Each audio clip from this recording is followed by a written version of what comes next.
Hi hello friends, welcome back to our channel Hinshika vlogs. అందరికీ నమస్తే. నేను మీ స్వాతి. అందరు ఎలా ఉన్నారండి? బాగున్నారా? నేను కూడా బాగున్నా. మీరందరూ బాగుండాలని కోరుకుంటున్నా.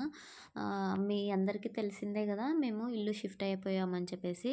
సో మన ఛానల్లో పాలు పొంగించిన వీడియో అప్లోడ్ చేశాను. ఎవరైనా చూడని వాళ్ళు ఉంటే ఫస్ట్ అయితే మన ఛానల్లోకి వెళ్ళి ఆ వీడియో చూసేయండి.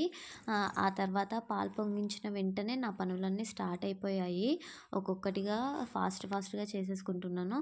ఇక్కడైతే అంతా వంట రూమ్‌కి సంబంధించిన సామానంతా తోమేసి పెట్టుకుంటున్నాననమాట. నాకు మా హస్బెండ్, నేను తోముతుంటే మా హస్బెండ్ కడుగుతున్నాడనమాట. హెల్ప్ చేస్తున్నాడు. మా తమ్ముడు, మా హస్బెండ్ నాకైతే చాలా హెల్ప్ చేశారు. వీళ్ళిద్దరు గాన హెల్ప్ చేయకపోయింటే, వీళ్ళిద్దరు గాన లేకునింటే నా ఒక్కదాని వల్ల అయితే అస్సలు కాకుంటుండే ఈ ఇల్లు సదరడం ఇదంతా గూడా. మా తమ్ముడు కూడా ముందు రోజు మార్నింగ్ నుంచి ఈవినింగ్ వరకి ఇల్లంతా కడిగి అంతా హెల్ప్ చేశాడనమాట. ఆ తర్వాత మా హస్బెండ్ కూడా నాకు గిన్నెలు తోమడం విషయంలో హెల్ప్ చేశాడనమాట. సో వీళ్ళిద్దరు ఉన్నందుకు నాకైతే పనులన్నీ కొంచెం ఫాస్ట్‌గా తేలికగా అయిపోయాయన్నమాట. నా ఒక్కదానికైతే అస్సలు నా వల్ల కాకుంటుండే. ఇంకా సామానంతా తోమేసి నీట్‌గా కడిగేసి కొద్దిసేపు అలానే పెట్టేసాము.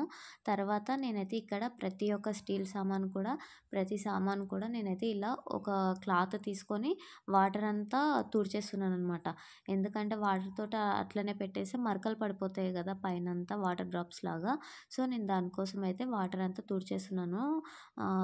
ప్రతి ఒక్క సామాను కూడా నీట్‌గా తుడిచి ఏదో అలా పైపైన అయితే సదిరేస్తున్నాను. ఎందుకంటే గ్రాసరీస్ ఇంకా తీసుకోలేదు. గ్రాసరీస్ అన్నీ తీసుకున్నాక, కిచెన్ సామాను అంతా తీసుకున్నాక అప్పుడు అవన్నీ ఫిల్ చేసి అప్పుడు నీట్‌గా నాకు కావాల్సినట్టుగా సర్దుదామని చెప్పేసి ఇప్పుడైతే నార్మల్‌గా సెల్ఫ్‌లలో పెట్టేస్తున్నాను సర్దకుండా.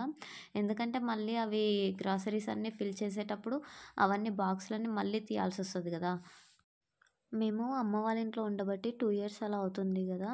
సో, అక్కడ ఉన్నన్ని రోజులు ఈ సామానంతా సంచిలో ప్యాకింగ్ చేసి సబ్జ పైన పెట్టేసామనమాట అమ్మ వాళ్ళ ఇంట్లో. వాడలేదు గదా! ఇప్పుడే గదా తీసేది. సో, దానికోసమైతే మేము బాగా ఒకటికి 2 సార్లు బాగా వాష్ చేసి క్లీన్ చేసి తుడిచేసి పెట్టేసుకుంటున్నామనమాట ఒకటేసారి. కిచెన్‌లో పనంతా అయిపోయాక నేనైతే ఇప్పుడు బెడ్‌రూమ్‌లోకొచ్చేసాను. బెడ్‌రూమ్‌లో మాకు కావాల్సిన డైలీ యూజ్ బట్టలన్నీ తీసుకొచ్చామనమాట. మిగతా డ్రెస్సులు, గ్రాండ్ ఫ్రాక్స్ అవన్నీ గూడా నేను అమ్మ వాళ్ళ ఇంట్లోనే పెట్టేశాను.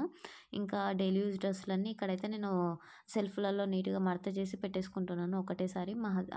సెపరేట్‌గా మా హస్బెండ్‌ది, మా పాపది, నాది ముగ్గురిది గూడా సెపరేట్‌గా ఒక్కొక్క సెల్ఫ్‌లో పెట్టేసుకుంటున్నాననమాట. ఇప్పటికే చాలా లేట్ అయిపోయింది. నైట్ 7 అవుతుందనమాట ఇప్పుడు ప్రెజెంట్‌గా టైము. ఇంకా పాపని అమ్మ దగ్గరనే వదిలిపెట్టేసి వచ్చాం గదా! మార్నింగ్ నుంచి కనిపియకపోయేసరికి ఏడుస్తదనమాట. సో, అందుకోసం అని జెప్పేసి అమ్మ వాళ్ళ ఇంటికైతే మళ్ళీ వెళ్ళిపోవాలనమాట ఇప్పుడు.